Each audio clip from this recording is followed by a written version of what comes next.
এক গ্রামে থাকত এক ছেলেপেলে টাইপ মানুষ। সব কাজেই মন দিত, কিন্তু কোনো কাজ ঠিকমতো করতে পারত না।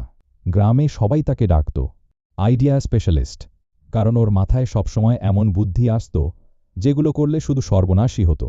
একদিন সে ঠিক করল, আমি বড় ব্যবসা করব। তো সে প্রথমে সিদ্ধান্ত নিল মুরগির ফার্ম খুলবে।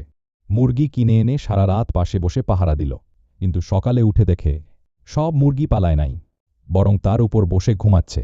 ওই দিনই বুঝল ব্যবসা তার দ্বারা হবে না। এরপর সে ভাবল, চলো জ্যোতিষী হই, মানুষের ভবিষ্যৎ বলে টাকা কামাবো। মেইনটাও প্রথম কাস্টমার এলো। লোকটা বসেই বলল, বলুন আমার ভবিষ্যৎ। ও আত্মবিশ্বাসের সাথে বলল, আপনার সামনে খুব বড় বিপদ আসছে। লোকটা বলল, বিপদ অলরেডি এসে গেছে, কারণ আমি পুলিশ। তারপর ওই আইডিয়া স্পেশালিস্টের ফ্রি জিম করা হলো। তাও ছেলেটা হার মানল না।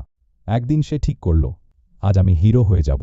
রাস্তার ধারে দেখে এক বুড়ি দাঁড়িয়ে আছে। সে গিয়ে চিৎকার করে বলল, দিদিমণি, ভয় পাবেন না, আমি আপনাকে রক্ষা করব।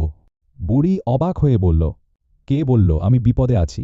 আমি তো শুধু রোদ পোহাচ্ছি। শেষে একদিন সে আয়নার সামনে দাঁড়ায়, নিজের দিকে তাকিয়ে বলে, দেখ, তুই না ব্যবসায়ী হতে পারিস, না জ্যোতিষী হতে পারিস, না হিরো হতে পারিস, তুই একটা জিনিস খুব ভালো পারিস, লোকজনকে হাসাতে। তারপর সে সেই কাজটাই ঠিক করল।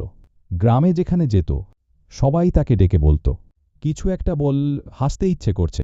এবং সেদিন থেকে সে বুঝল, সবাই সফল হতে চায় কিছু করে, কিন্তু যে মানুষকে হাসাতে পারে সেই আসল হিরো।